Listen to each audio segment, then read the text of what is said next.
आज की ये वीडियो जो है ये ऑल रेडियोग्राफर वैकेंसीज की तैयारी करने वाले स्टूडेंट्स के लिए हेल्पफुल होने वाली है। इस वीडियो में हम जो डिफरेंट चाहे DSSS MP ग्रुप 5 हो या फिर और भी अदर एग्जाम्स जो हैं उनसे जिस तरीके के क्वेश्चंस जो मोस्ट कॉमन क्वेश्चंस होते हैं जो बनकर आ सकते हैं उनको डिस्कस करने वाले हैं। तो इस वीडियो को आप लास्ट तक जरूर देखिएगा। जिसने भी अभी तक टेलीग्राम चैनल जो कि सुदर्शन पैरामेडिकल के नाम से है अगर उसको ज्वाइन नहीं किया है तो एक बार जाके आप लोग ज्वाइन कर लीजिए। अगर किसी को लिंक नहीं मिल रहा है तो इस वीडियो की डिस्क्रिप्शन में आपको लिंक मिल जाएगा, वहां पर आपको क्लिक करना है और जैसे ही आप क्लिक करोगे तो आपके लिए टेलीग्राम चैनल ओपन हो जाएगा, आप वहां पर जाकर ज्वाइन कर सकते हो। क्लियर।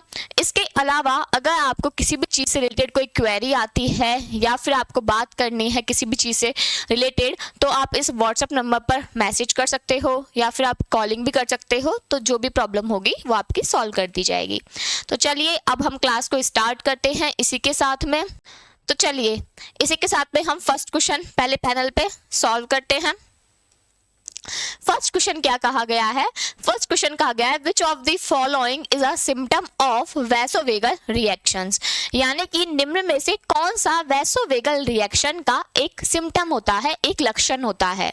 आपको ऑप्शन दे रखे हैं यहाँ पे, फर्स्ट ब्रेडिकार्डिया, सेकंड दे रखा है एरिथीमा, थर्ड है यूट्रिकेरिया और फोर्थ जो है वो है यहाँ पे नोजिया। ठीक है, तो इसमें से आपको बताना है कि वैसोवेगल रिएक्शंस जो होता है उनका सिम्टम कौन देगा, यहाँ पे उनका फर्स्ट सिम्टम क्या होगा। तो सबसे पहले आपको ये पता होना चाहिए यहाँ पे कि जो वैसोवेगल रिएक्शंस होती हैं ये होती क्या हैं। ठीक है, वैसोवेगल रिएक्शंस में क्या होती हैं, जो वेगस नर्व्स होती हैं ये क्या हो जाती हैं, स्टिमुलेट हो जाती हैं, यानी कि क्या हो जाएंगी, वेगस नर्व्स जो होती हैं यहाँ पे वो स्टिमुलेट हो जाती हैं और उस स्टिमुलेशन की वजह से यहाँ पे क्या देखने के लिए मिलता है कि सडनली क्या हो जाती है, जो पल्स रेट होती है, इसके अलावा जो ब्लड प्रेशर होता है उसमें हम क्या देखते हैं, ब्लड प्रेशर में फॉल आउट होता है, यानी कि वो क्या होती है, एकदम रैपिडली क्या हो जाती हैं, गिर जाती हैं, पल्स रेट कम हो जाती है, ब्लड प्रेशर क्या होता है, सडनली लो हो जाता है। ये हमें देखने के लिए मिलता है कब, जब वैसोवेगल रिएक्शंस होती हैं। क्लियर। इसके अलावा क्या होता है, इसके अलावा यहाँ पे आपको ब्रीथिंग रेट भी होती है, उसमें भी क्या देखने को मिलेगी, कमी देखने के लिए मिलेगी। ठीक है, तो ब्रीथिंग रेट भी क्या हो जाती है, यहाँ पे स्लो हो जाती है। ओके, अब जब ये सारी चीजें होती हैं तो उसकी वजह से क्या हो सकता है, जो इंसान होगा जिसको भी क्या है कि जहाँ पे भी ये चीजें हुई हैं जिसकी थोड़े टाइम के लिए पल्स जो है वो क्या हो जाती है, पल्स रेट कम हो जाती है या फिर पल्स महसूस नहीं होती है, ब्रीथिंग रेट कम हो जाती है, तो ये उसकी वजह से उसकी जो स्किन होती है, हो सकता है उसकी स्किन जो हो वो क्या हो जाए, येलो हो सकती है पूरी की पूरी, वो बेहोश हो सकता है इंसान। इसके अलावा उसको क्या हो सकता है, वॉमिट नोजे जैसा भी फील हो सकता है। क्लियर। ऐसा हो सकता है कि पेशेंट को सडनली क्या हुआ हो कि पेशेंट जो हो वो पहले नॉर्मली जा रहा है, कुछ नहीं होता है इसमें, ठीक है, अब क्या हो रहा है, वो जैसे जैसे जा रहा है तो सडनली क्या हो गया, सडनली उसको पहले चक्कर आ जाएंगे, उसकी क्या होती है, ब्रीथिंग जो होती है वो प्रॉपर्ली नहीं हो पा रही है, इसके अलावा पल्स जो होती है वो प्रॉपर्ली नहीं हो पाती है। ठीक है, इसके अलावा या फिर पेशेंट को हो सकता है कि पहले वॉमिट हो रही हो, फिर वो बेहोश हो और फिर उसकी स्किन पे भी इफेक्ट दिख सकता है। इस टाइम पे जरूरी होता है कि पेशेंट जो होता है, जो इंसान होता है, उसको क्या किया जाए, थोड़े टाइम के लिए रिलैक्सली लिटाया जाए, बैठाया जाए, जिससे क्या हो जाएगा कि उसको जो इजीली जो फिर पल्स रेट होगी वो धीरे धीरे उसकी क्या हो जाएगी, सही हो जाएगी। क्लियर है बात। तो ये सिम्टम जो होते हैं सबसे पहले क्या होता है इसमें कि इसमें दिखता है कि वेगस नर्व जो होती है वो स्टिमुलेट होती है और स्टिमुलेट होकर उसके पल्स रेट और ब्रीथिंग रेट में कमी आती है, यानी कि यहाँ पे क्या देखने को मिलता है, यहाँ पे हमें यहाँ पे हमें क्या देखने को मिलता है, यहाँ पे हमें ब्रेडिकार्डिया देखने के लिए मेनली क्या होता है, मिलता है। ब्रेडिकार्डिया क्या होता है, सबको पता होगा, ब्रेडिकार्डिया का मतलब ये होता है कि जब पल्स रेट जो होती है वो अपनी नॉर्मल रेंज से क्या हो जाती है, कम हो जाती है, उसको हम बोलते हैं ब्रेडिकार्डिया, और जब पल्स रेट क्या हो जाती है, अपनी नॉर्मल वैल्यू से ज्यादा हो जाती है तो उसको हम बोलते हैं टैकीकार्डिया। ठीक है, तो इसका आंसर क्या जाएगा, ब्रैकिकार्डिया। अब तुम लोग ये बोलोगे कि मैम नोजिया भी था, डिजीनेस भी थी, बिल्कुल थी। अगर इसमें ऑप्शन में ब्रैडिकार्डिया नहीं दे रखा होता तो फिर हम क्लिक करते नोजिया पे, या फिर आप क्लिक कर सकते थे इसके सिम्टम्स अदर, जैसे कि डिजीनेस हो सकती है पेशेंट को, या फिर पेशेंट जो है उसकी क्या हो सकती है, स्किन पे भी इफेक्ट पड़ सकता है। क्लियर। लेकिन अगर ये ऑप्शन में नहीं दे रखा होता तो क्लियर है बात? तो तब आप इस चीज को क्लिक कर सकते थे, लेकिन इसका जो मोस्ट प्रोबेबल जो क्या हो जाएगा, जो सिम्टम फर्स्ट जाएगा, जो इंस्टेंट जो इसकी क्या जाएगी रिएक्शन, इंस्टेंट जो जाएगा रिस्पॉन्स, वो जाएगा पहले ब्रेडिकार्डिया पे। ओके, चलिए अब हम नेक्स्ट क्वेश्चन पे बढ़ते हैं। तो ये जो वैसोविगल रिएक्शंस होती हैं या कॉन्ट्रास्ट रिएक्शंस होती हैं, कॉन्ट्रास्ट रिएक्शंस अगर पेशेंट में हो रही है, एलर्जी हो चुकी है, तो हम कौन सा उसको इमरजेंसी ड्रग देना प्रीफर करेंगे? अगर उसकी कोई इमरजेंसी कंडीशन हो गई है, कॉन्ट्रास्ट देने के बाद में उसमें पल्स नहीं आ रही, ब्रीथ नहीं आ रही, तो हमें पहले क्या प्रीफर करना पड़ेगा पेशेंट को? तो ये सारी चीज़ें आपको पता होनी चाहिए, इनसे रिलेटेड क्वेश्चन एग्जाम में पूछे जाते हैं। ओके, चलिए नेक्स्ट क्वेश्चन है यहाँ पे, according to AERB the minimum area required for installing a CT scanner machine is, यानी कि AERB के अकॉर्डिंग अगर कहीं पे भी हम सिटी स्कैनर मशीन लगा रहे हैं तो उसके लिए जो मिनिमम एरिया है वो कितना होना चाहिए? आपके ऑप्शन है 25 मीटर स्क्वायर, सेकंड है 20 मीटर स्क्वायर, थर्ड है 30 मीटर स्क्वायर और फोर्थ है 36 मीटर स्क्वायर। बताइए। तो देखिए सबसे पहले तो हम स्टार्ट करते हैं यहाँ पे AERB से, ठीक है। आप सबको पहले तो AERB की फुल फॉर्म पता होनी चाहिए कि AERB की फुल फॉर्म क्या होती है। फुल फॉर्म्स के काफ़ी क्वेश्चन हैं जो आपने बुक में भी देखे होंगे, तो बुक में बहुत सारी फुल फॉर्म्स हैं जो आपको दी गई हैं, तो आपको फुल फॉर्म तो याद करनी ही है क्योंकि काफ़ी पेपर्स में पूछी गई है। क्या होता है? एटॉमिक एनर्जी रेगुलेटरी बोर्ड होता है, ठीक है। तो क्या है? Atomic energy regulatory board. Clear? अब क्या है कि AERB के अकॉर्डिंग हर एक चीज की क्या बताई गई है कि वहां पे प्रिस्क्राइब किया गया, रिकमेंडेड की गई है, चाहे वो शील्डिंग डिवाइस के लिए थिकनेस हो, चाहे वो सिटी एरिया के लिए हो, चाहे हम सिटी विंडो स्कैनर्स की बात कर रहे हो, मतलब जो कंसोल स्कैनर्स होते हैं जिसके बारे में भी हमने पढ़ा है, तो इन सब की जो थिकनेस होती है उसके बारे में हमें पता होना चाहिए। तो यहाँ पे हमसे क्वेश्चन ये पूछा है कि आप जहाँ पे सिटी स्कैनर मशीन लगाते हो वहां पे कितना होना चाहिए, तो वहां पे हम लेते हैं 25 मीटर स्क्वायर का एरिया। इसके अलावा अगर बात करें सिटी स्कैनर से रिलेटेड जो क्वेश्चन आ रखा है एग्जाम में कि जो सिटी मशीन्स होती हैं, ठीक है, तो वहां पे जो सिटी कंसोल विंडो यूज की जाती है वहां पे कितनी थिकनेस होती है, तो वो हम थिकनेस अप्रॉक्स लेते हैं मिनिमम थिकनेस 2 mm की। क्लियर? तो वहां पे लेट थिकनेस कितनी होती है? 2 mm की होती है। ओके, तो इसका आंसर जाएगा 25 मीटर स्क्वायर। तो हो सकता है कि आपसे कोई स्टैंडर्ड वैल्यू, चाहे आपसे लेड एप्रॉन की पूछ लें कि मिनिमम थिकनेस इसकी क्या होती है, थायराइड शील्ड की, गोनार्ड शील्ड्स की पूछ लें, या फिर आपसे हो सकता है कि सिटी स्कैनर्स के जो ये एरिया है ये पूछ ले, कंसोल विंडो का पूछ ले, बैरियर्स की पूछ ले, तो ये आपको याद होनी चाहिए ये वैल्यूज। ओके, चलिए नेक्स्ट क्वेश्चन है हमारे पास में यहाँ पे, which of the following is correct regarding chemical shift artifact in MRI, यानी कि MRI में केमिकल शिफ्ट आर्टिफैक्ट के बारे में कौन सा स्टेटमेंट है जो कि सही है।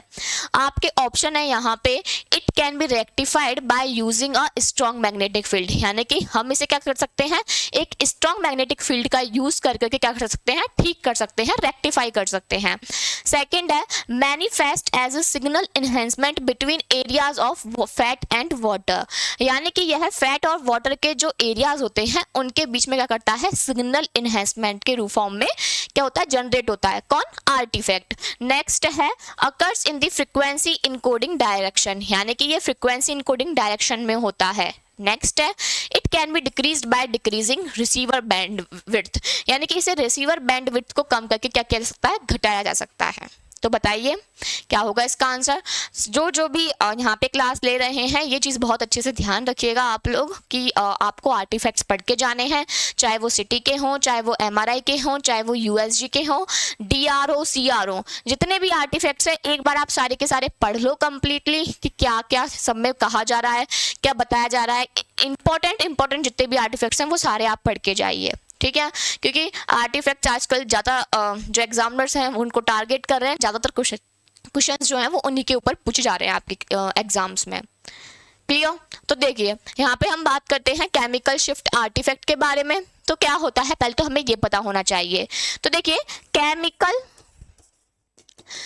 फिर है शिफ्ट और फिर है आर्टिफैक्ट। केमिकल का मतलब है कि हम किन्हीं क्या करेंगे, कंपोजिशंस की बात करने वाले हैं, ठीक है। शिफ्ट का मतलब क्या होता है, हम एक रिप्लेसमेंट एक डिस्प्लेसमेंट से समझ सकते हैं, और आर्टिफैक्ट का मतलब जो किसी भी रेडियोग्राफ को क्या कर दे, खराब कर दे, ठीक है।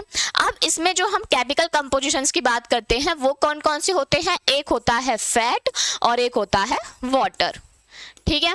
क्या होता है, फैट और वाटर की हम बात करते हैं। अब क्या होते हैं, फैट के जो प्रोटॉन्स होंगे, ठीक है, अलग होंगे, वाटर के जो प्रोटॉन्स होंगे ये भी डिफरेंट होंगे, और इनकी जो प्रिसाइज फ्रीक्वेंसी होगी, ठीक है, प्रिसीजन फ्रीक्वेंसी जो होगी इनकी, वो भी क्या होगी, डिफरेंट होगी। तो इनकी प्रिसीजन फ्रीक्वेंसी भी हमें अलग अलग देखने के लिए मिलती है, डिफरेंट देखने के लिए मिलती है। क्लियर? तो ये हमें क्या देखने को मिल गई, अलग अलग देखने के लिए मिल गई।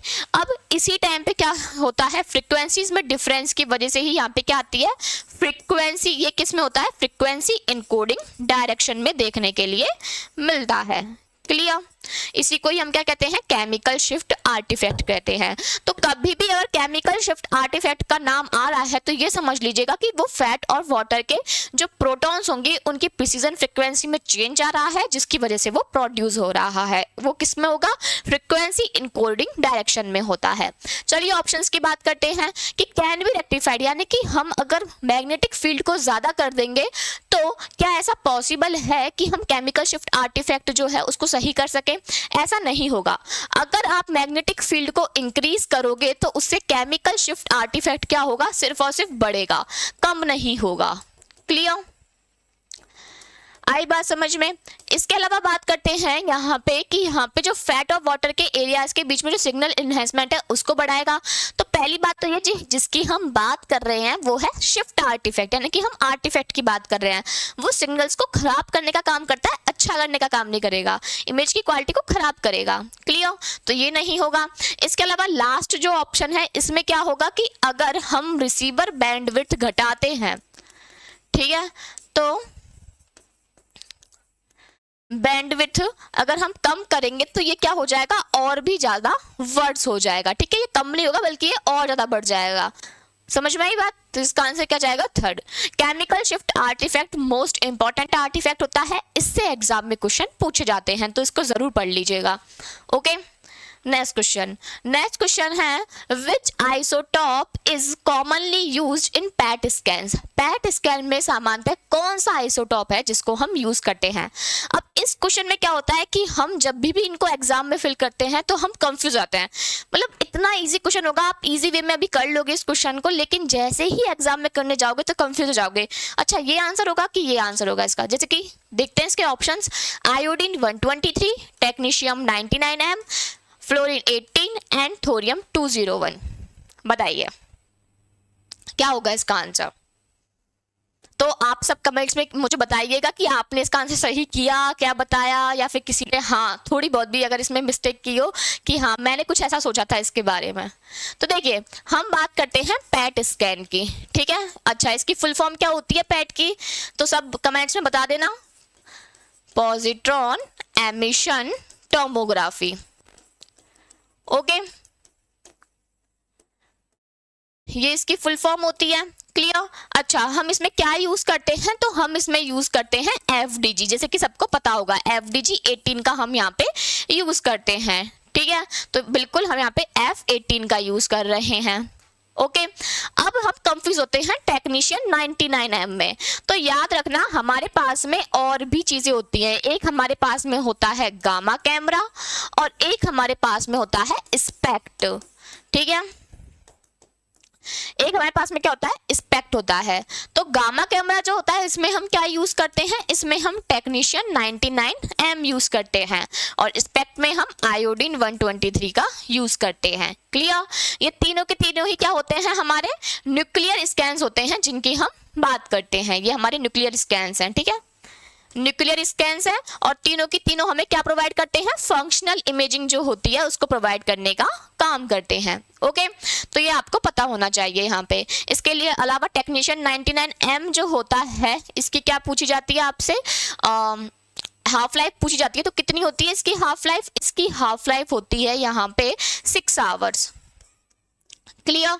अच्छा, आयोडीन 123 की कितनी होती है हाफ लाइफ, तो इसकी हाफ लाइफ होती है यहाँ पे 110 मिनट। ठीक है, तो ये सारी चीजें आपको पता होनी चाहिए। चलिए नेक्स्ट क्वेश्चन है यहाँ पे, सेलेक्ट द इनकरेक्ट स्टेटमेंट, यानी कि आपको गलत स्टेटमेंट को चूज करना है।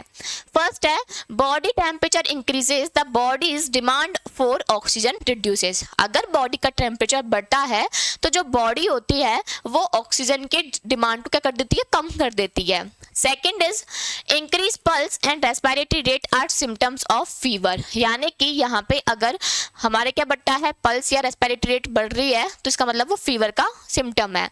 Third is pyrexia refers to an increase in body temperature above normal temperature. Pyrexia का मतलब ये होता है कि जब बॉडी नॉर्मल टेम्परेचर से क्या हो जाए, उसका टेम्परेचर थोड़ा ज्यादा बढ़ जाए। ठीक है। Next is fever is a disturbance in the heart regulation system of the body, यानी कि फीवर क्या होता है, एक डिस्टर्बेंस होता है किसका, बॉडी के हार्ट रेगुलेशन सिस्टम का। तो बताइए इसमें से कौन सा ऑप्शन है जो यहाँ पे गलत है। तो चलिए बात करते हैं यहाँ पे, तो हम हमारे वाइटल साइंस पढ़ते हैं। ठीक है, वाइटल साइंस हमने पढ़ रखा होगा, पेशेंट केयर में आता है। वाइटल साइंस में हम ये बात करते हैं कि जो बॉडी के क्या होते हैं, मोस्ट बेसिक फंक्शंस होते हैं, जस्ट लाइक जैसे कि बॉडी टेम्परेचर होता है, पल्स रेट होती है, इसके अलावा हम ब्रीथिंग रेट की बात करते हैं, ब्लड प्रेशर्स की बात करते हैं, ऑक्सीजन लेवल्स की बात करते हैं। तो ये क्या है, नॉर्मल वाइटल साइंस होते हैं। अगर ये बॉडी में नॉर्मल है तो हम ये कहते हैं कि हमारी बॉडी नॉर्मली क्या कर रही है, फंक्शन कर रही है। क्लियर। तो उसी के बेस पे एक क्वेश्चन आपसे पूछा गया है फीवर को लेकर के कि अगर बॉडी का टेम्परेचर बढ़ेगा तो क्या होगा। तो देखिए, जब भी बॉडी का टेम्परेचर बढ़ता है तो बॉडी में जो मेटाबॉलिक एक्टिविटीज होती हैं वो भी क्या हो जाती हैं, बढ़ जाती हैं, सबको पता होगा। तो अगर बॉडी में मेटाबॉलिक एक्टिविटीज बढ़ जाएंगी तो उसकी वजह से क्या होगा, पेशेंट जो होगा उसको ऑक्सीजन जो होगी वो क्या चाहिए होगी, ज्यादा अमाउंट में चाहिए होगी। ठीक है, पहली बात। नेक्स्ट, अगर पल्स और रेस्पिरेटरी सिस्टम फीवर, बिल्कुल फीवर जो होता है इसमें हमारा बॉडी टेम्परेचर बढ़ जाता है, जिसकी वजह से हमारी मेटाबॉलिक रिएक्शंस जो होती हैं, बॉडी की एक्टिविटीज वो भी बढ़ जाती हैं, जिसकी वजह से हमारी क्या हो जाती है, O2 की हमें रिक्वायरमेंट ज़्यादा हो जाती है, और इसकी वजह से हमारी जो ब्रीथिंग रेट और जो पल्स रेट होती है वो बढ़ती है। Next is pyrexia. पायरेक्सिया जो होता है ये क्या होता है, फीवर का ही एक मेडिकल टर्म होता है। ठीक है, इसको हम क्या बोलते हैं, पायरेक्सिया बोलते हैं। क्लियर, जिसका मतलब क्या होता है कि जब नॉर्मल टेम्परेचर से क्या हो जाए, टेम्परेचर बॉडी का टेम्परेचर बढ़ जाता है, उसको हम बोलते हैं पायरेक्सिया कंडीशन।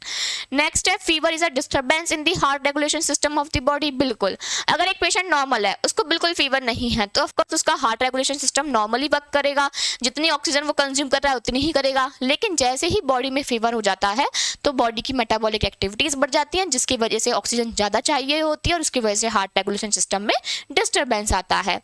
तो बताइए कौन सा ऑप्शन गलत होगा इसका, फर्स्ट ऑप्शन इसका गलत हो जाएगा। क्लियर।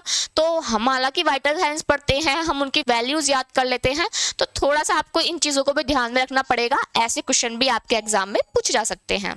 क्लियर। इसके अलावा आप लोगों को अगर जो भी लोग अभी अभी नए सुदर्शन परिवार से जुड़े हैं, यहाँ के चैनल से जुड़े हैं, तो आप लोग अगर ये वेट कर रहे हो कि हाँ हमें कहाँ से स्टार्टिंग करनी चाहिए, कहाँ से तैयारी करनी चाहिए, तो आप लोग सुदर्शन पैरामेडिकल से जुड़ सकते हो। आप लोगों को एक गाइडेंस प्रोवाइड किया जाएगा। साथ ही साथ में सभी स्टूडेंट्स के लिए जो भी रेडियोग्राफर वैकेंसीज की तैयारी कर रहे हैं उनके लिए अलग से सुदर्शन पैरामेडिकल ने एक कोर्स अवेलेबल कराया है, जिसमें ऑल रेडियोग्राफर जो वैकेंसीज होती हैं उनसे रिलेटेड जो चीज़ें होती हैं उनसे रिलेटेड सारी चीज़ों को लेकर के पढ़ाया गया है, जिसमें आपको वीडियो लेक्चर्स भी देखने के लिए मिलते हैं। साथ साथ में उन सारे वीडियो लेक्चर्स के आपको PDF जो होते हैं वो भी अवेलेबल कराए जाते हैं। ठीक है, जो क्या हो सकते हैं, आप इजीली उसको डाउनलोड कर सकते हो। इसके अलावा आपके टॉपिक वाइज टेस्ट और फुल लेंथ जो टेस्ट होते हैं वो लगते हैं। काफ़ी स्टूडेंट्स को प्रॉब्लम होती है कि हिंदी और इंग्लिश की, तो ये भी प्रॉब्लम आपकी सॉर्ट आउट है। जो आपको बैच मिलेगा उसमें पूरा बाइलैंग्वेज जो बैच है वो आपको अवेलेबल होने वाला है। ठीक है। इसके अलावा जो भी इस कोर्स को एनरोल करता है उसके लिए जो ये ऑल रेडियोग्राफर वैकेंसीज की बुक है जो कि आपको अवेलेबल कराई गई है, इसकी आपको फ्री ये आपके लिए फ्री होगी और इसकी डिलीवरी जो होगी वो आपके घर पे फ्रीली अवेलेबल हो जाएगी। इस बुक के अंदर आपको टोटल 25 पेपर्स हैं जो कि अवेलेबल कराए गए हैं। इन 25 पेपर्स में आपको रेलवे के पेपर्स, इसके अलावा एमपी ग्रुप 5 के पेपर, इसके अलावा बीटीएससी एक्स-रे टेक्नीशियन का, केरला के एग्जाम्स, इसके अलावा अदर स्टेट्स के जो एग्जाम है वो सारे के सारे पेपर्स जो हैं वो आपको देखने के लिए मिलेंगे। क्लियर।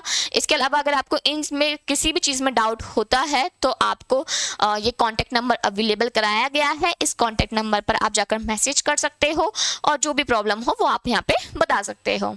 ओके, चलिए तो हम हमारे नेक्स्ट क्वेश्चन पे बढ़ते हैं। नेक्स्ट क्वेश्चन है यहाँ पे, what is the effect of the interaction dominant of x ray and gamma ray photons in the diagnostic energy range with soft tissues. Question क्या कहा गया है कि डायग्नोस्टिक एनर्जी रेंज में एक्सरे और गामा फोटॉन्स का सॉफ्ट टिश्यू के साथ में जो डोमिनेटिंग इंटरेक्शन है वो किसकी वजह से होता है। आपके ऑप्शन है पॉजिट्रॉन एनहाइलेशन की वजह से, सेकंड है पेयर प्रोडक्शन की वजह से, थर्ड है कॉम्पटन की वजह से और फोर्थ है फोटो इलेक्ट्रिक इफेक्ट की वजह से। बताइए। तो ऐसा ही एक क्वेश्चन था जो आपके एम्स के एग्जाम में भी पूछा गया था, जहां पे हम वहां पे बात की गई थी कि बताइए सॉफ्ट टिश्यूज जो होते हैं उनके लिए जो डोमिनेंट इफेक्ट है वो कौन सा डोमिनेंट इफेक्ट डायग्नोस्टिक रेंज में माना जाएगा।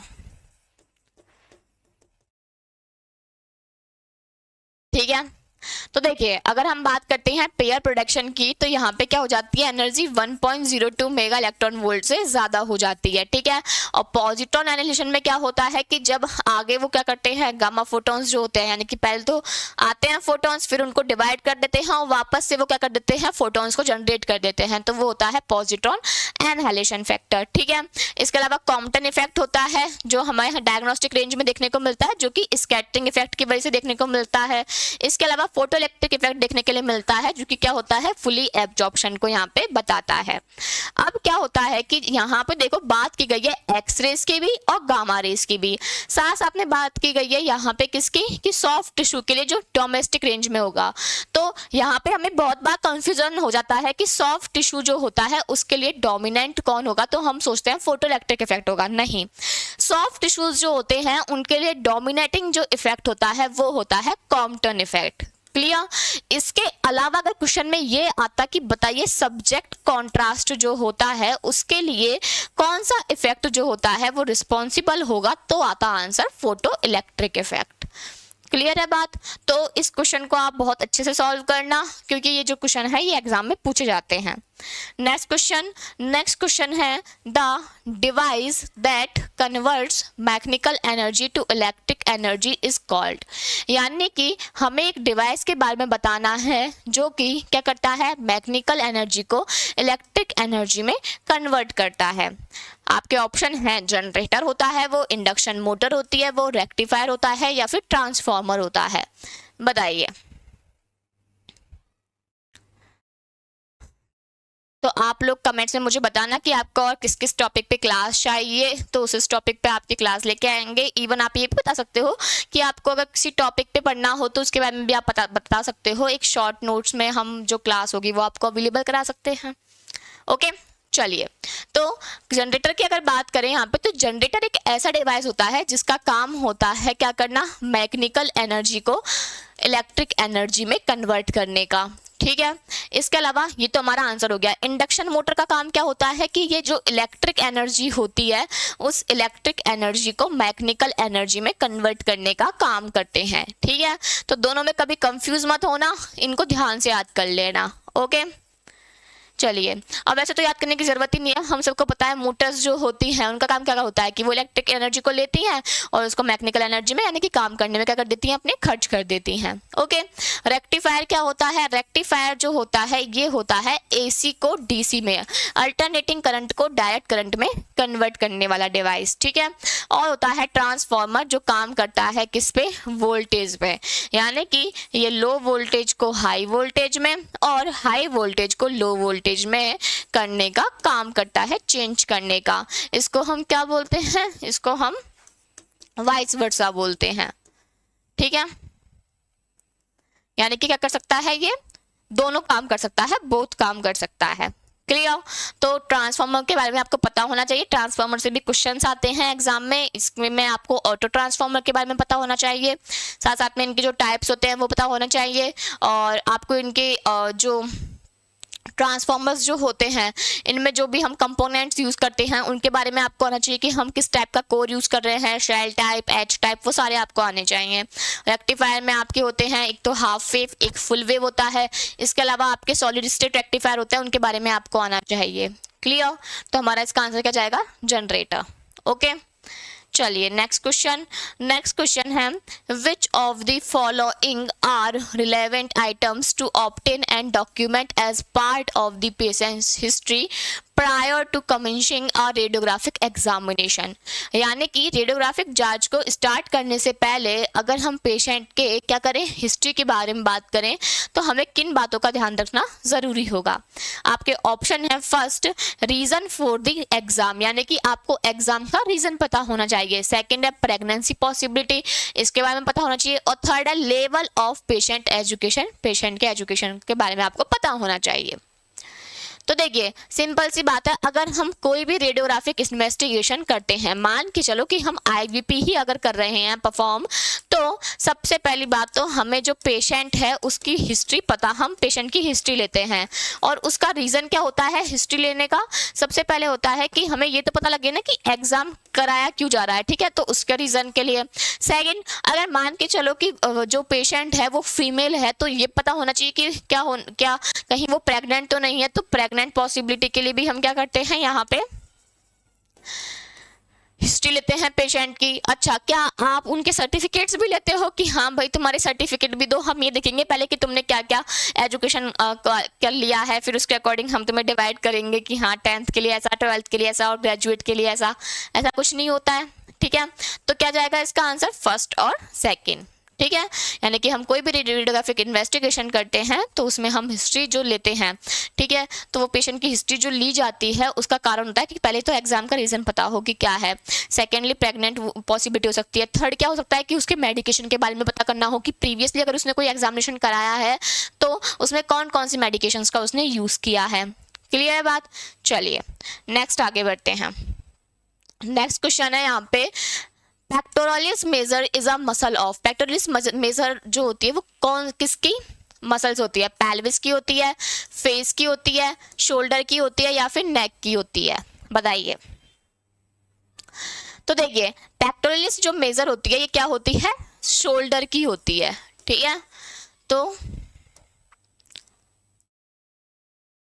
पेक्टोरालिस मेजर जो होती है ये मसल किसकी होती है, शोल्डर की होती है, वो भी किसकी होती है, अपर पार्ट की होती है, ठीक है।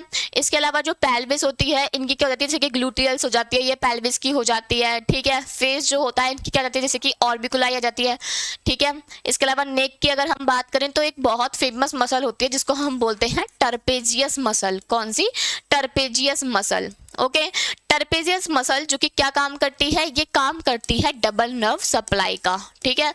तो ये क्या करती है, डबल नर्व सप्लाई में हेल्पफुल होती है, ठीक है, इसमें डबल नर्व सप्लाई होती है। तो ये आपको पता होना चाहिए, ओके। तो कुछ जो फेमस मसल्स हैं इनके बारे में आपको पता होना चाहिए, और इसके अलावा ये पता होना चाहिए कि ये कौन से किस पार्ट की मसल है। क्लियर। और ये वाला क्वेश्चन है ना, इस वाली मसल का ये क्वेश्चन आ भी रखा है एक दो एग्जाम्स में, तो ये आपको पता होना चाहिए। चलिए नेक्स्ट क्वेश्चन है, non screen films are used for, यानी कि नॉन स्क्रीन फिल्म्स जो होती हैं उनका यूज जो होता है वो किया जाता है।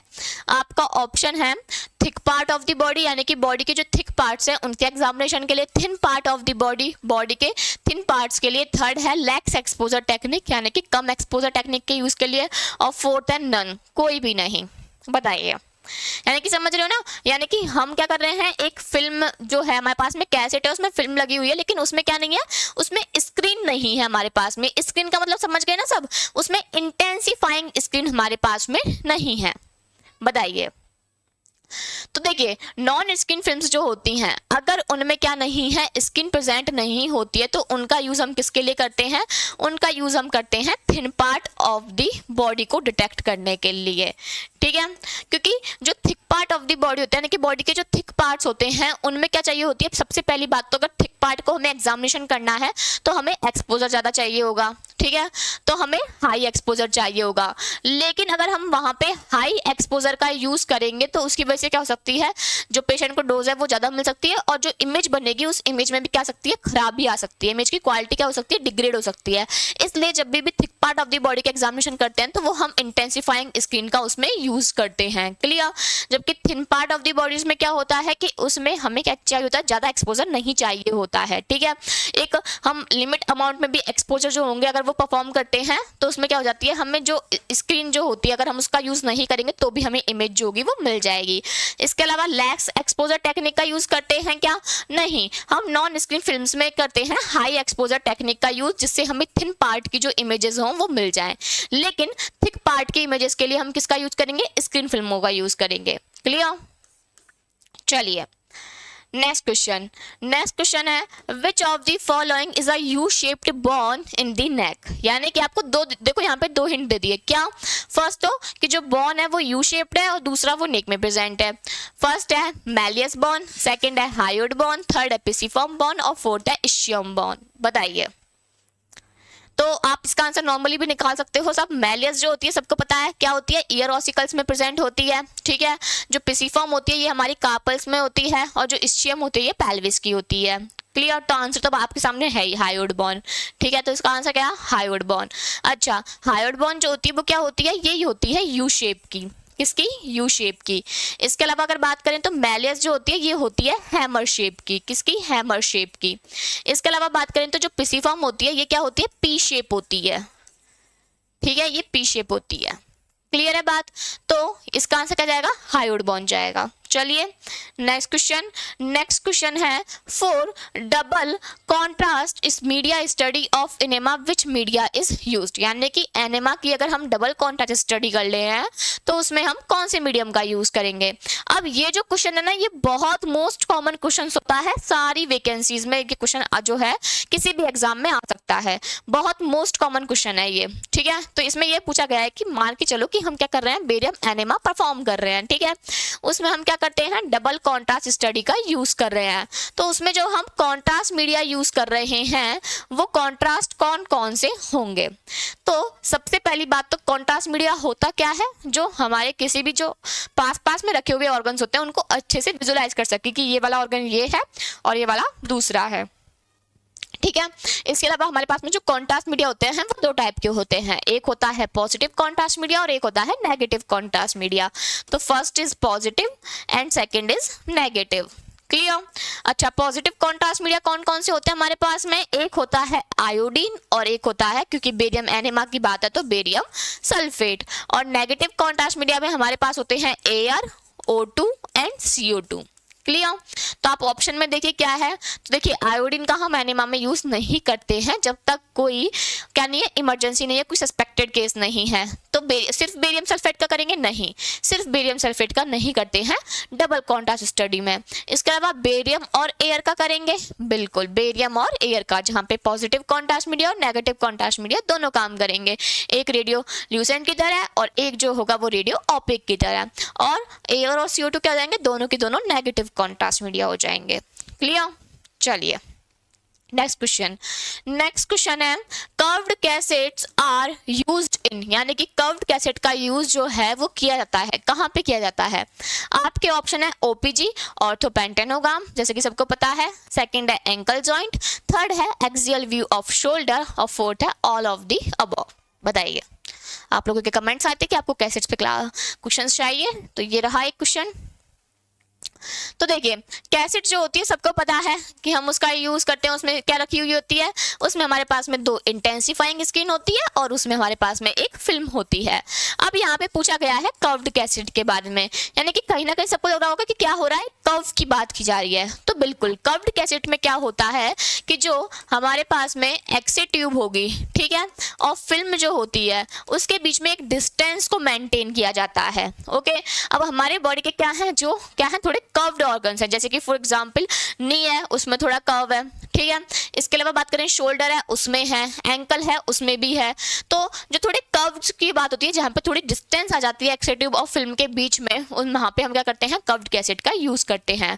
तो ऑर्थोपेंटेनोग्राम जहाँ पे हम tooth structures, mandible joint, temporomandibular joint, इन सब के डिटेक्शन के लिए करते हैं, एंकल जॉइंट के लिए भी करते हैं और शोल्डर के एक्सियल व्यू के लिए भी करते हैं।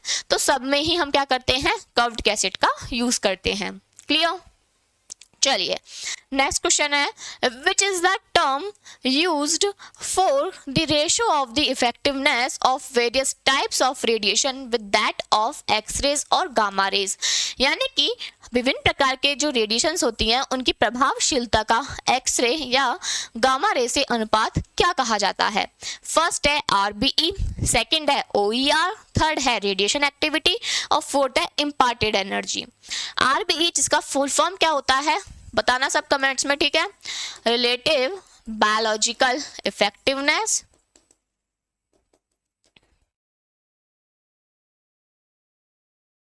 ठीक है। सेकंड होता है ओईआर जिसकी होती है ऑक्सीजन इनहेंसमेंट रेशो। तो आपको ये बताना है कि यहाँ पे जो हम टर्म यूज कर रहे हैं, एक उसमें क्या है, एक उसमें है कि हम क्या कर रहे हैं, डिफरेंट टाइप्स ऑफ रेडिएशंस का यूज कर रहे हैं, यानी कि उसमें हम डिफरेंट टाइप्स ऑफ रेडिएशन की क्या कर रहे हैं, इफेक्टिवनेस को बता रहे हैं। और एक हम उसमें क्या बता रहे हैं, विद दैट ऑफ एक्सरेज और गामा रेज की इफेक्टिवनेस के। बताइए इस रेशो को हम क्या कहते हैं। तो देखिए रिलेटिव बायोलॉजिकल इफेक्टिवनेस जो होती है वो क्या बताती है, डिफरेंट जो रेडिएशंस होती हैं वो किस तरीके से काम करती है, यानी उनकी इफेक्टिवनेस कैसी होती है। तो इसलिए उनका फॉर्मूला होता है डिफरेंट टाइप्स, या फिर मान सकते हैं measure of the radiation which is produce the biological effect upon dose of 250 kV X-rays and gamma rays which is produce the same biological effect, ठीक है।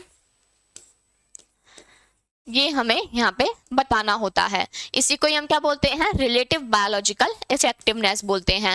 हर एक के लिए जो आरबीई रेशो होता है वो क्या होता है, अलग अलग होता है। जैसे कि सबसे ज्यादा अगर मैं बात करूं तो सबसे ज्यादा यहाँ पे ये किसके लिए होता है, अल्फा के लिए कितना होता है 20। अगर मैं न्यूट्रॉन की बात करूं तो उसके लिए क्या हो जाता है, ये 2.5 से 20। अब ये डिपेंड करता है कि किस टाइप के न्यूट्रॉन्स की हम बात कर रहे हैं, हम थर्मल न्यूट्रॉन्स की बात कर रहे हैं, हम या फिर फास्ट न्यूट्रॉन्स की बात कर रहे हैं। ओके, इसके अलावा इलेक्ट्रॉन्स होते हैं, ठीक है, म्यून्स होते हैं, इनके लिए 1 और प्रोटॉन्स जो होते हैं उनके लिए 2। इस तरीके से क्या होते हैं, रिलेटिव बायोलॉजिकल इफेक्टिवनेस होती है। क्लियर? जो क्या बताती है, अलग अलग टाइप की रेडिएशन किस तरीके से इफेक्टिव जो नेक्स्ट होती है उसको बताती है। ओके, इसके अलावा ओईआर होता है जिसमें हम ऑक्सीजन एनहांसमेंट रेशो की बात करते हैं। रेडिएशन एक्टिविटी होती है जहां पे हम डीके की बात करते हैं। क्लियर?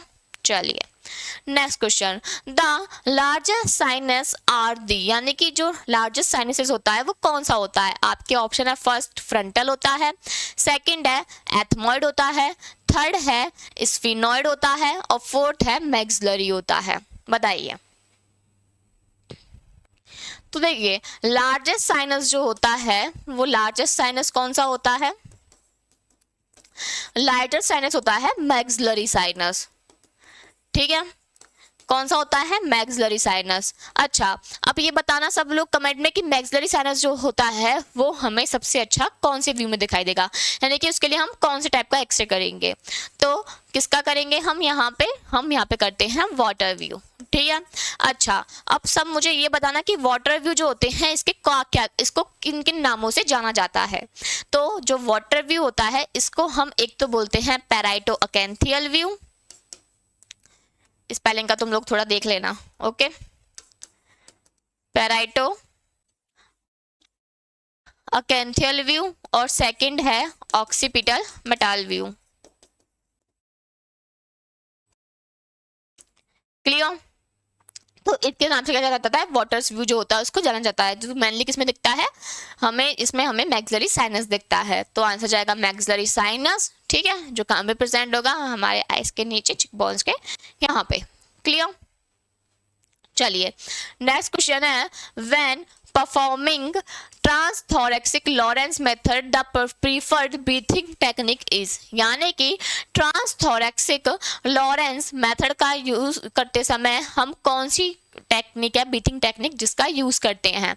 आपके ऑप्शन है, फर्स्ट हम यहाँ पे suspended respiration at the end of the inhalation, यानी कि श्वास लेने के जो लास्ट में क्या कर देते हैं, श्वास को रोक देते हैं। Suspended respiration at the end of the exhalation, या श्वास छोड़ने के बाद में हम क्या कर देते हैं, श्वास को रोक देते हैं। या फिर suspended respiration during the exposure, या एक्सपोजर के दौरान हम सांस को रोक कर ही रखते हैं। या फिर short and shallow breath without moving the affected arm, यानी कि जो भी अफेक्टेड आर्म है उसको बिना हिलाए, बिना मूव किए हुए क्या करते हैं, हम धीरे धीरे क्या लेते हैं, शैलोज क्या लेते हैं, ब्रीथ लेते हैं। बताइए। तो देखिए ट्रांसथोरेक्सिक लॉरेंस मेथड जो होता है, ठीक है, हम इसमें किस टाइप की यूज करते हैं, हम इसमें यूज करते हैं ऑर्थोस्टैटिक ब्रीथिंग टेक्निक्स का। किसका यूज करते हैं, ऑर्थोस्टैटिक ब्रीथिंग टेक्निक्स का, जिसमें हम क्या करते हैं कि जब भी एग्जामिनेशन परफॉर्म करते हैं तो उस एग्जामिनेशन को परफॉर्म करते समय पेशेंट को कहा जाता है कि आप क्या करें, धीरे धीरे क्या कहें, धीरे धीरे क्या करके ले, सांस लें, धीरे धीरे धीरे धीरे धीरे धीरे, ठीक है, और छोटी छोटी सांस लें, ठीक है, जिससे क्या होगा। और इसके अलावा हम पेशेंट को ये कहते हैं कि आपको क्या नहीं होना है, मूव नहीं करना है, इमोबिलाइज ही रहना है, मतलब हम अपनी लैंग्वेज में उनको समझाते हैं, ये तो मैंने आपको बता रही हूँ, ठीक है। तो उसके लिए हम क्या करते हैं, ये पैटर्न जो होता है ब्रीथिंग पैटर्न, ये यूज करते हैं। ध्यान रखना जितने भी चेस्ट के केसेस होते हैं उनमें आपको ये पता होना चाहिए कि हम इस टाइम पे कौन सी ब्रीथिंग टेक्निक का यूज कर रहे हैं। क्लियर? उससे क्वेश्चन एग्जाम में पूछे जाते हैं। नेक्स्ट क्वेश्चन है, compression in mammography is important due to, यानी कि मैमोग्राफी में एक जो कंप्रेशन होता है ये क्यों इम्पोर्टेंट होता है। इसका फर्स्ट ऑप्शन है यहाँ पे कि ये स्पेटल रिजोल्यूशन को इम्प्रूव करने के लिए होता है, सेकंड है ये कॉन्ट्रास्ट रिजोल्यूशन इम्प्रूव करने के लिए होता है, थर्ड है ये पेशेंट डोज को रिड्यूस करने के लिए होता है, और फोर्थ है ऑल ऑफ द अबव, उपरोक्त सभी। बताइए। तो सबसे पहली बात तो हम मैमोग्राफी की बात करते हैं। इसका एक शॉर्ट नोट तो हम पढ़ ही चुके हैं, ठीक है, जिसमें हमने काफ़ी इंपॉर्टेंट नॉलेजेस ली थी। इसी तरीके से जो मैमोग्राफी होती है उसमें हम एक इंपॉर्टेंट डिवाइस का यूज़ करते हैं जिसका नाम होता है कंप्रेशन पैडल। क्लियर? अब ये कंप्रेशन पैडल का काम क्या होता है कि ये इंश्योर करता है कि जिस पार्ट को जितनी डोज मिलनी चाहिए उतनी ही डोज मिले। अगर कोई पार्ट थिक पार्ट है तो उसको कितनी मिलनी चाहिए, उसको उतना ही एक्सपोजर मिले, यानी कि ज़्यादा मिलेगा, और जो थिन पार्ट है उसको क्या मिलना चाहिए, कम एक्सपोजर मिलना चाहिए। क्लियर? अब इनमें ये नहीं रहता है कि भाई अगर थिक पार्ट है तो उसको कम मिल जाए और थिन पार्ट जो है उसको ज़्यादा मिल जाए, क्योंकि इससे क्या हो सकता है, इमेज पूरी खराब हो जाएगी। इसलिए कंप्रेशन पैडल जो होता है वो इस चीज़ को इंश्योर करता है। अच्छा, इसका काम क्या होता है, तो सबसे पहली बात तो ये क्या कर देता है, स्प्रेड आउट कर देता है, ठीक है, spread out of the tissue, जिसकी वजह से क्या हो जाता है, वहाँ पे हमें स्पेटियल रिजोल्यूशन जो होता है वो क्या हो जाता है, वहाँ पे इम्प्रूव हो जाता है, ठीक है। दूसरी बात है ये क्या ट्राई करता है, ये यूनिफॉर्म डेंसिटी क्रिएट करने का, प्रोड्यूस करने का वहाँ पे काम करेगा। इसके अलावा जब ये यूनिफॉर्मली चीज़ें डिवाइड हो जाएंगी, स्प्रेड आउट हो जाएंगी, तो वहाँ पे हमें जो रेडिएशन एक्सपोजर होगा वो रेडिएशन एक्सपोजर कम यूज़ करना पड़ेगा। तो अगर हम रेडिएशन एक्सपोजर कम यूज़ कर रहे हैं वहाँ पे, तो पेशेंट को जो डोज होगी वो भी क्या मिलेगी, वहाँ पे कम मिलेगी। इसके अलावा क्या करता है, ये स्कैटर रेडिएशंस जो होती हैं उनको भी हटाने का काम करेगा, यानी कि जितनी इंपॉर्टेंट रेडिएशन है सिर्फ वो मिले, फालतू की स्कैटर रेडिएशन नहीं मिलनी चाहिए। तो इससे क्या होगा, इससे ये होगा कि जो कॉन्ट्रास्ट रिजोल्यूशन होगा वो भी बेटर हो जाएगा। क्लियर है बात? तो ये एक इंपॉर्टेंट टॉपिक होता है कंप्रेशन पैडल। एक मैमोग्राफी में हील इफेक्ट भी इंपॉर्टेंट होता है, ये चीजें आपको पता होनी चाहिए। क्लियर? तो इसका आंसर जाएगा ऑल ऑफ द अबव, यानी कि ये स्पेटियल रिजोल्यूशन को भी बढ़ाने का काम करेगा, जिससे हमें क्या दिखेंगी, बेटर डिटेल्स दिखें। कॉन्ट्रास्ट रिजोल्यूशन का भी काम करेगा क्योंकि इसमें स्कैटर रेडिएशंस कम मिलेंगी, ठीक है, और पेशेंट डोज भी क्या हो जाएगी, रिड्यूस हो जाएगी। क्लियर? चलिए नेक्स्ट क्वेश्चन की बात करते हैं। नेक्स्ट क्वेश्चन है कि डेक्सा इज यूज्ड फॉर, यानी कि जो डेक्सा होता है उसका यूज जो होता है वो क्यों किया जाता है। आपके ऑप्शन है यहाँ पे, फर्स्ट सिटी स्कैन के लिए, सेकंड है एमआरआई के लिए, थर्ड है बोन मिनरल डेंसिटोमेट्री के लिए और फोर्थ है कार्डियक कैथेटराइजेशन के लिए। बताइए। तो जिस तरीके से पैट होती है, सिटी होती है, एमआरआई होती है, उसी तरीके से एक और स्कैन होता है जिसको हम बोलते हैं डेक्सा स्कैन। सबने इसकी मशीन्स भी देखी होती हैं, ठीक है। अच्छा, डेक्सा का फुल फॉर्म क्या होता है? इसका फुल फॉर्म होता है डुअल एनर्जी एक्सरे एब्जॉर्प्शन, ठीक है। अच्छा, अब इसका काम क्या होता है यहाँ पे कोई बताएगा? तो इसका काम होता है यहाँ पे बीएमडी को मेजर करने का, यानी कि बोन मिनरल डेंसिटी जो होती है उसको देखने का काम करता है कि कोई बोन है उसमें कितने मिनरल्स प्रेजेंट हैं, ठीक है, उसकी कितनी डेंसिटी वहाँ पे प्रेजेंट है। तो ये बोन मिनरल डेंसिटी जो होती है उसको मेजर करने का काम करता है। आपने देखा होगा डेक्सा स्कैन जो होता है उसमें मेनली वो लोग आते हैं जिनको थोड़ा घुटनों से प्रॉब्लम होती है चलने में, ठीक है, उनको लगता है कि हमारे जो घुटने हैं वो काफ़ी कमजोर हो चुके हैं, तो एक बार क्या रहता है उनका डेक्सा स्कैन करवाया जाता है। बीएमडी टेस्ट होता है, बोन मिनरल जो डेंसिटी होती है उसको चेक कराया जाता है। इसके अलावा इसमें हम क्या करते हैं, दो तरीके की एनर्जी का यूज करते हैं। ओके, एक एनर्जी होती है जो कि बोन्स के लिए होती है और एक होती है जो कि किसके लिए होगी, सॉफ्ट टिश्यूज के लिए होगी। क्लियर है बात? इसके लिए हम क्या करते हैं, डेक्सा स्कैन का यूज करते हैं। अच्छा, सिटी स्कैन में ऐसा कुछ होता है? नहीं, सिटी स्कैन में जो होता है इसमें तो हम नॉर्मली क्या देखने के लिए, जो भी बोनी लैंडमार्क्स होते हैं उनको अच्छे से देखने के लिए इसको परफॉर्म करते हैं, और एमआरआई में सॉफ्ट टिश्यूज को देखने के लिए। कार्डियक कैथेटराइजेशन ये हमें मेनली कहाँ पर देखने के लिए मिलता है, एंजियोग्राफी में देखने के लिए मिल सकता है, कार्डियक एंजियोग्राफी में। क्लियर है बात? तो इसका आंसर क्या जाएगा, बोन मिनरल डेंसिटोमेट्री। ओके, तो इसी के ही साथ में आपकी जो ये क्लास है ये यहाँ पे ही क्या होती है, फिनिश होती है। इन क्वेश्चंस का पीडीएफ जो होगा वो आपको टेलीग्राम चैनल पे अवेलेबल हो जाएगा जो कि सुदर्शन पैरामेडिकल के नाम से है, वहाँ पे जाकर के आप लोग ज्वाइन कर लीजिएगा। इसके अलावा अगर आप लोग, मैं वही वापस आपसे एक बार कहना चाहूँगी कि अगर जो लोग हैं जो तैयारी करना चाहते हैं तो आप एक बार सुदर्शन पैरामेडिकल के चैनल पर जाकर के, यानी कि उनके ऐप पे जाकर के एक बार आप कोर्स को इनरोल कर सकते हो। वहाँ पे आपको डेमो क्लासेस अवेलेबल कराई गई हैं। वहाँ पे आपको जो कंटेंट होगा वो देखने के लिए मिलेगा कि हाँ यहाँ पे कितना कंटेंट आपके लिए अवेलेबल कराया गया है। इसके अलावा ये जो बुक्स होती है ये बुक्स आपको यहाँ पे फ्रीली अवेलेबल हो जाएगी अगर आप इस कोर्स में इनरोल करते हो। तो अगर इनसे रिलेटेड आपको कोई भी प्रॉब्लम होती है तो आप इन कॉन्टैक्ट नंबर पर कॉल कर सकते हो या मैसेज कर सकते हो। इसी के साथ में इस वीडियो का जो भी ये वीडियो है इसका जितने भी हमने क्वेश्चन सॉल्व किए हैं इसका आपको पीडीएफ जो होगा वो टेलीग्राम चैनल पे मिल जाएगा, तो वहाँ से जाकर आप लोग डाउनलोड कर लीजिएगा। अब आपको इसमें जितनी भी नई नई चीज़ें पढ़ने के लिए मिल रही हैं उन सबको आप नोट्स में क्या करते जाओ, ऐड करते जाओ, और मुझे बाद में कमेंट्स में आप बताना कि आपको और किन किन जो टॉपिक्स हैं उन पे क्वेश्चंस चाहिए। साथ साथ में इस वीडियो को आप लाइक कर देना, कमेंट्स कर देना और अपने दोस्तों के साथ में इस वीडियो को शेयर कर देना। और जिन जिन लोगों ने सुदर्शन पैरामेडिकल चैनल को अभी तक सब्सक्राइब नहीं किया है एक बार आप सब्सक्राइब कर लें, साथ साथ में आप बेल आइकन को भी प्रेस करके रख दें, तो जो भी क्लास है जिस भी शेड्यूल पे आपको चाहिए होगी अगर वो वहाँ पे होगी तो वो आपको अवेलेबल करवा दी जाएगी। मिलते हैं नेक्स्ट क्लास में, धन्यवाद।